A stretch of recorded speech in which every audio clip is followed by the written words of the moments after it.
подготовили сейчас более 10 тысяч наблюдателей, которые будут работать от имени нашей комиссии, 10 тысяч наблюдателей, которые будут работать на всех участках по одному человеку у нас будут, естественно, и от партии будут их представители. И самое главное, мы научили наших наблюдателей, как себя правильно вести, знать свои права. И сейчас мы наблюдаем, как идет агитационно-пропагандистская кампания до выборов, как работают все эти партии. И должен вам сказать, что сегодня все партии, независимо от своей направленности, они одинаково представлены и в центральных средствах массовой информации, в местных центральных. К нам очень многие обращаются. Я вам скажу, что в Республиканской общественной комиссии у нас 22 человека. Это очень уважаемые люди в стране. Это известные писатели, журналисты, ученые, бизнесмены. Люди, самое главное, очень известные, самостоятельные.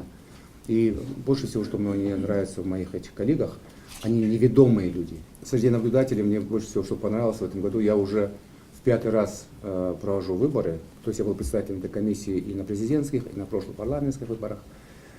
Должен сказать, что сейчас, когда мы набирали 10 тысяч наблюдателей, огромное количество молодежи стремится стать наблюдателями.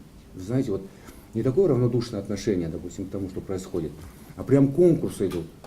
Они хотят участвовать, хотят быть наблюдателями, хотят, чтобы потом в своих этих биографических данных написали, что они были членами этой комиссии. И они хотят участвовать прям от и до. Все это видеть, войти в тему, мне это очень нравится.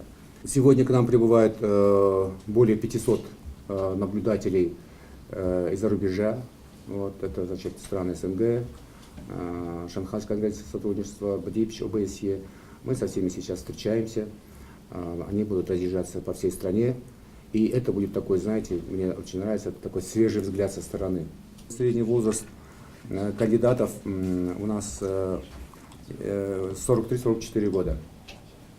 Вот. И маслихаты, и парламент. То есть идет очень омоложение этого процесса.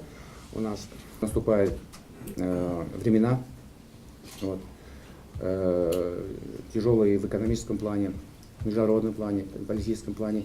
И сегодня парламент сам себя распустил в том плане, что хотят, чтобы попали новые люди, потому что за последние годы появились очень много интересных, вдумчивых, думающих людей, молодых людей. И я считаю, что вот это вот обновление, оно сегодня очень важно. Любые выборы, не знаю, как в других странах, но в нашей стране, да, любые выборы, это тест для партийных органов. И самое главное, да, это еще и замер температуры в обществе. У нас будет 65 избирательных участков за рубежом. Вот, в России будет, там, ну, во всех многих странах. Осталось совсем немного времени. 20 марта вот, страна будет голосовать за свое будущее. Это не высокие слова, так оно и есть. Потому что за последние годы у нас было 80 с лишним дополнений в законы о выборах. То есть мы все время берем международный опыт хороший.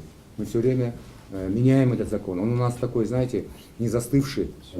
И завтра, когда закончатся эти выборы, допустим, да, мы уже встретимся снова с членами Центральной избирательной комиссии, с депутатами, и будем опять высказывать свое мнение о том, как это все организовывать, какие новшества внести в законодательство о выборах. То есть, понимаете, постоянно такая движущаяся модель.